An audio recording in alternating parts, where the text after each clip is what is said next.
Et on s'intéresse ce matin à la maladie de Lyme, une maladie infectieuse due à une bactérie, contamination qui se fait lors d'une piqûre de tique qui est porteuse de cette bactérie. Une maladie qui se soigne très bien, mais à condition d'être dépistée. On va voir ça avec notre médecin généraliste, docteur Martine Pérez. Donc c'est transmis bien par les tiques. Voilà. Une maladie plutôt estivale. C'est une maladie, oui, effectivement, plutôt estivale. Vous vous promenez en forêt, vous êtes piqué par une tique, et puis vous rentrez chez vous, vous pouvez non, et vous ne mourrez absolument pas. Cette maladie, cette bactérie est de la famille des Borrelia, c'est un joli nom, mais cette bactérie, elle fait vraiment beaucoup réfléchir le corps médical actuellement, parce que il reste encore pas mal d'incertitudes. Elle a été découverte en 1975, donc relativement récemment, et comme elle peut évoluer sur plusieurs années si on la prend pas à temps. Vous voyez le casse-tête chinois, de se souvenir 10 ans après, alors que vous avez des troubles neurologiques ou articulaires, de vous souvenir que vous avez été piqué par une tique dans une balade en forêt. Alors c'est dans la forêt, ces tiques se contaminent au contact d'animaux sauvages comme les sangliers, les cerfs, le bétail et les oiseaux.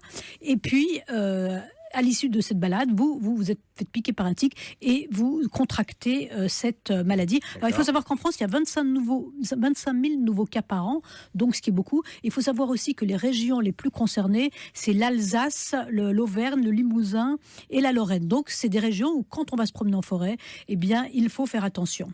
Alors, il y a aussi des professions qui sont plus visées que d'autres. On peut penser aux agriculteurs. Bien sûr, voilà, toutes les professions qui travaillent dans la forêt, en particulier les forestiers, les bûcherons, mais aussi les gens qui adorent se promener en forêt. Il paraît que dans la forêt... Les promeneurs. Les promeneurs, parce qu'il paraît que se balader en forêt, d'après les Japonais, ça stimulerait le système immunitaire, donc c'est très à la mode de se balader en forêt, mais on peut être piqué par des tiques. Alors juste une précision, c'est pas parce que vous êtes piqué par un tique ou une tique que vous allez attraper la maladie de Lyme. Seuls entre 10 et 25% des tiques sont contaminés par cette fameuse Borrelia. Donc, il ne faut pas s'affoler non plus. Dès qu'on est piqué par une tique, on n'attrape pas forcément la maladie. Alors, surtout que ça se soigne. Alors, ça se soigne. Mais d'abord, ça se soigne si vous le prenez à temps. Alors, les symptômes, je me permets d'expliquer les symptômes. Dans les 5 à 30 jours suivant la piqûre par la tique, si celle-ci était contaminée et si elle vous a transmis la bactérie, eh bien, vous allez voir apparaître sur votre peau une tache rouge un peu surélevée avec un liseré rouge, une tache rose, pardon, avec un liseré rouge, qui peut avoir 5, 6, 7 cm de diamètre, mais ça peut être plus petit aussi. Et cette tache, c'est l'érythème migrans. Si vous savez que vous avez été piqué par une tique, si vous voyez ça apparaître au niveau de la zone de piqûre, alors là, n'hésitez pas, foncez chez votre médecin. Il vous prescrira, vu le contexte, des médicaments, des antibiotiques pendant 3 semaines, et le problème peut s'arrêter là.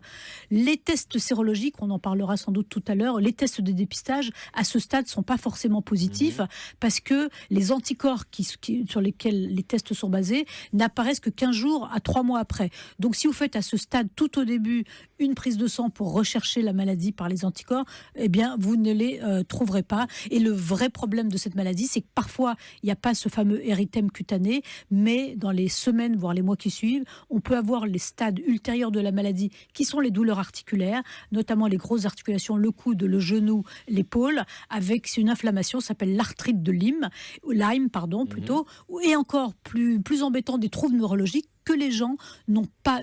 Les médecins qui ne sont pas bien informés peuvent ne pas mettre sur le compte de cette infection. Et oui, une maladie qui peut susciter aussi beaucoup d'inquiétudes. Annie nous appelle de Seine. Bonjour Annie. Bonjour. Votre fille dernièrement a fait des tests et donc diagnostiqué la maladie de Lyme. Il y a peut-être 3 semaines, puisqu'elle souffre depuis longtemps comme ça de désarticulation, comme vous expliquiez. Et elle a demandé à son médecin de faire le test, et ce qui est positif. D'accord. Mais bon, ça reste comme ça pour l'instant, mais elle est très fatiguée, elle travaille quand même, elle a du mal par exemple à s'appuyer sur ses mains pour se relever, et ce qui fait peur, c'est que l'Obs de la semaine dernière, on a fait son sujet principal, donc j'ai bien lu tout ce qu'il disait, et qu'en France, on n'a pas l'air de le prendre en compte comme il faut. Exactement, la ministre de la Santé a reçu une centaine de pétitions, et au mois de septembre, elle devrait décider quelque chose de national. Mais c'est quelque chose d'urgent en lisant, par exemple, les explications du professeur Perron de Garches. Il y a longtemps qu'il aurait fallu le prendre en compte. À Garches, par exemple, les gens qui habitent à côté attendent 1 an avant de pouvoir avoir un rendez-vous. Sinon, d'un peu tous les pays, les gens vont dans une clinique en Allemagne où ils doivent payer, c'est cher, plus se loger le temps des traitements, plus après refaire les analyses. Parce que là, plusieurs médecins en France ont fait l'autre test en dehors d'ELISA. Ils ont été poursuivis par la sécurité sociale, mis à pied, des amendes et tout ça. Et Annie, on est justement en ligne avec le docteur Christian Perron, chef de service en infectiologie de l'hôpital universitaire Raymond Poincaré de Garches. Il a effectivement, vous l'avez dit, signé une tribune dans l'Obs la semaine dernière avec cette pétition de plus de 100 médecins qui ont lancé un appel à la ministre de la Santé. Restez évidemment à l'écoute, Annie, parce que le docteur Christian Perron va très précisément s'expliquer sur ce sujet. Bonjour. Oui, bonjour. Merci d'être en direct avec nous sur Europe 1. Pourquoi vous avez décidé justement de faire cette tribune dans l'Obs la semaine dernière, qui a trouvé écho chez Annie, dont la fille était diagnostiquée à la maladie de Lyme? Parce que les autorités de santé ont dit qu'ils allaient réunir un groupe de travail à la rentrée, mais la haute autorité de santé va peut-être mettre 1 an ou 2 avant de faire des conclusions. Et là, ce qu'on voulait faire comprendre avec les médecins de terrain, c'est qu'il y a vraiment une urgence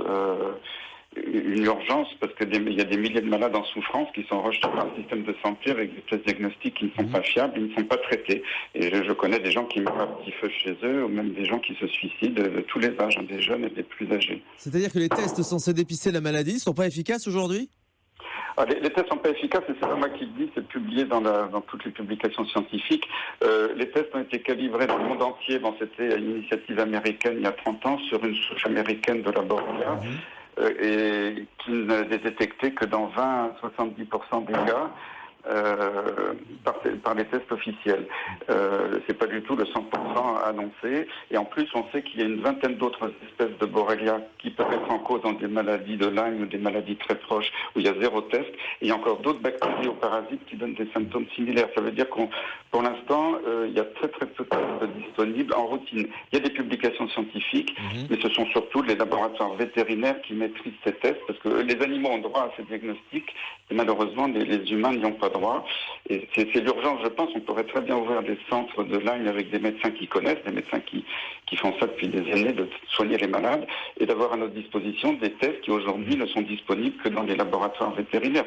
Ça coûte pas très, ce serait fait sous surveillance des autorités, ça coûterait pas très cher. Il ne faut pas attendre des résultats de recherche qu'on aura dans 3-4 ans. Effectivement, merci beaucoup docteur Christian Perron. Il y a urgence, donc docteur Martine Pérez. Bien sûr, oui, parce qu'il y a des malades en déshérence, c'est-à-dire qu'ils souffrent d'arthrite, de troubles neurologiques et on diagnostique autre chose qu'une maladie de Lyme. Et à l'inverse, on soigne des gens pour une maladie de Lyme alors qu'ils ont autre chose. Je voudrais juste rajouter un petit mot. Il faut quand même pouvoir prévenir la maladie de Lyme. Vous allez en forêt, couvrez-vous de la tête aux pieds, c'est ça, ouais. mettez des répulsifs sur vos vêtements avec éventuellement. les chaleur, se couvrir de la tête aux pieds, c'est pas facile. Voilà. Et surtout, je voudrais dire, il existe la maladie de Lyme, quand la pique vous pique, quand la tique vous pique, vous pouvez l'enlever. Si vous l'enlevez le plus rapidement possible, vous ne serez pas contaminé parce que la bactérie n'est transfusée par la tique que 12 à 36 heures plus tard. Donc vraiment enlever la tique le plus tôt possible. Il y a des tire-piques vendus en pharmacie. Et quand la pique vous tique, qu'est-ce qu'on fait là ? Ça, je vais vous dire ça tout à l'heure dans l'intimité.